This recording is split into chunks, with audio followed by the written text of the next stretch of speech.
Salam, selamat pagi. Kita bertemu kembali dalam Lentera Anugerah program Klasis Medan 1. Saudara, mari kita bersatu dalam doa untuk mendengarkan firman Tuhan. Bapa di surga, kami kembali datang kepadamu. Kami rindu disapa oleh firman Tuhan yang membangun iman kami. Bersabdalah Engkau ya Tuhan, kuasai kami semuanya, sehingga kami paham akan firman-Mu yang kudus untuk membimbing dan memimpin langkah hidup kami seluruhnya. Dalam nama Tuhan Yesus kami berdoa. Amin. Jemaat Tuhan, firman Tuhan pada kesempatan ini dari kitab 1 Samuel pasal yang ke-20 ayat yang ke-8. Beginilah firman Tuhan berkata, "Jika demikian, tunjukkanlah kesetiaan-Mu kepada hamba-Mu ini, sebab Engkau telah mengikat perjanjian di hadapan Tuhan dengan hamba-Mu ini. Tetapi jika ada kesalahan padaku, Engkau sendirilah membunuh aku. Mengapa Engkau harus menyerahkan aku kepada ayahmu?" Demikian jawab firman Tuhan. Amin. Tema kita adalah persahabatan sejati. Saudara, kalau kita tahu bersama, hal yang penting di dalam Alkitab yang sering disoroti adalah hal tentang hubungan atau relasi. Waktu awal penciptaan, setelah langit, bumi, dan segala isinya itu diciptakan, hubungan antara ciptaan dan pencipta itu begitu baik adanya. Begitu juga antara ciptaan dengan ciptaan yang lain. Semuanya teratur. Tapi saudaraku yang terkasih, sejak manusia itu jatuh ke dalam dosa, dan dosa itu menguasai keadaan, kehidupan manusia, seluruh hubungan itu juga menjadi hancur. Oleh karena itu Allah merencanakan pemulihan untuk hubungan ini. Dan salah satu bentuk hubungan yang ada dalam hidup manusia yaitu melalui persahabatan. Allah menciptakan manusia bukan untuk dirinya sendiri, tetapi untuk dirinya juga kepada orang lain. Karena manusia adalah makhluk sosial. Saudaraku yang terkasih, wujud dari hubungan atau relasi antara seorang dengan yang lain ini juga sering disebut dengan persahabatan. Nah, Daud, demikian juga dengan Yonatan, mereka juga memiliki hubungan khusus, di mana satu sama yang lain membentuk persahabatan. Bahkan oleh karena kedekatan dan keakraban mereka ini, maka terjadilah sebuah keteladanan. Bagaimana untuk menjalin sebuah persahabatan dan menjadi seorang sahabat bagi yang lain.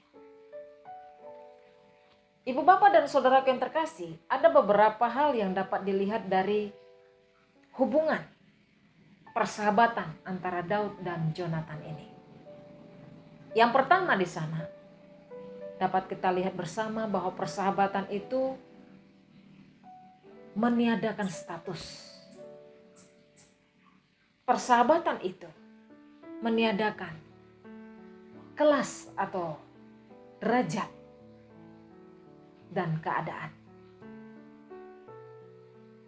Contohnya di sini Daud kita lihat dia adalah seorang rakyat jelata. Akan tetapi Jonatan, dia adalah anak Raja Saul. yang tentu saja memiliki status sosial yang begitu tinggi. Yonatan berasal dari golongan bangsawan. Saudaraku yang terkasih, dalam hal ini persahabatan antara Daud dan Yonatan melampaui batas-batas perbedaan sosial. Ini juga digambarkan dari Tuhan kita. Tuhan yang memiliki segala isi ciptaan. Bahkan bisa dikatakan dialah pencipta itu sendiri. Tetapi Tuhan mau mengosongkan dirinya untuk menjadi sama dengan manusia. Jadi apabila seorang itu masih mempertahankan masing-masing keadaannya, saudaraku, atau statusnya, maka itu bisa disebut sebagai persahabatan yang semu. Masing-masing harus melepaskan itu. Atau keluar dari status itu untuk bisa menjadi sahabat yang sejati bagi orang lain. Yang kedua, saudaraku, beberapa hal yang kita juga dapat lihat dari hubungan relasi antara Daud dan Yonatan, di mana mereka menunjukkan bahwa kisah untuk menjadi sahabat bagi orang lain itu berarti sahabat yang jujur dan juga terbuka. Artinya, mau berterus terang mengoreksi keadaan sahabatnya dan juga sekaligus dikoreksi oleh sahabatnya. Dan yang ketiga, saudaraku, seorang sahabat itu berusaha untuk membantu memberikan jalan keluar dari persoalan bagi sahabatnya. Kalaulah Daud itu dalam masalah, dia diburu, dia dibenci oleh Saul, ayah daripada Yonatan itu. Dan ternyata, saudaraku, Yonatan di sini menganggapnya bahwa persoalan Daud adalah juga persoalan dirinya. Yonatan tidak hanya ada bagi Daud di saat Daud itu senang, tetapi juga di saat Daud itu susah, dia hadir untuk diri Daud.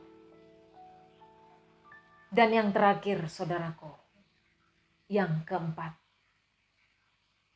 kita harus berkata bahwa seorang sahabat itu berarti mau berkorban bagi sahabatnya, bukan mengorbankan sahabatnya. Inilah yang bisa diceritakan untuk kita teladani dari kehidupan persahabatan Yonatan dan Daud. Saudaraku yang terkasih, ketika kita melihat situasi ini,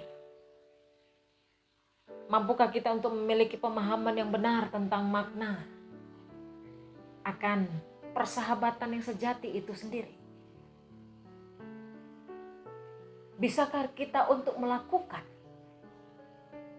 persahabatan yang dilakukan oleh Daud dan Yonatan sebagai ini gambaran Tuhan yang mau merendahkan diri untuk bersahabat, untuk menjadi sahabat dengan manusia yang berdosa.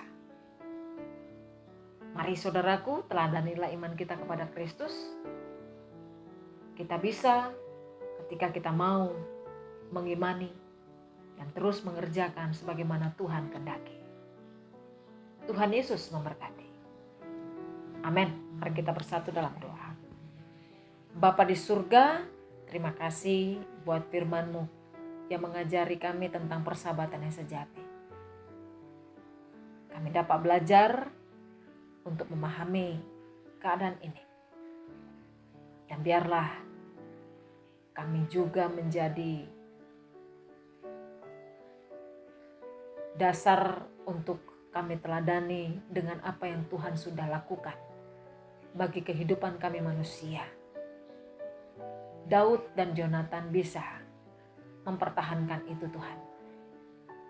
Bahkan sampai keturunannya pun juga dia kenal untuk dilindungi. Ajari kami Tuhan, karena kami sering menerima kesenangan sesaat dan sulit untuk mengorbankan diri, untuk merasakan kesulitan dari orang-orang di sekitar kami. Inilah hidup kami Tuhan. Kami mau diperbarui oleh-Mu. Dalam nama Tuhan Yesus kami berdoa, dan kami mau bersama-sama berdoa doa Bapa kami. Bapa kami yang di sorga, dikuduskanlah nama-Mu. Datanglah kerajaan-Mu, jadilah kehendak-Mu di bumi seperti di sorga. Berikanlah kami pada hari ini makanan kami yang secukupnya, dan ampunilah kami akan kesalahan kami, seperti kami juga mengampuni orang yang bersalah kepada kami. Dan jangan bawa kami ke dalam pencobaan, tapi lepaskan kami daripada yang jahat. Karena Engkau yang mempunyai kerajaan dan kuasa dan kemuliaan sampai selama-lamanya. Amin. Terimalah berkat Tuhan, kasih karunia daripada Allah Bapa, kasih sayang Yesus Kristus, dan persekutuan Roh Kudus kiranya memberkati kehidupan saudara-saudara dimanapun berada, mulai dari saat ini sampai selama-lamanya. Amin. Selamat pagi, Tuhan Yesus memberkati kita semuanya.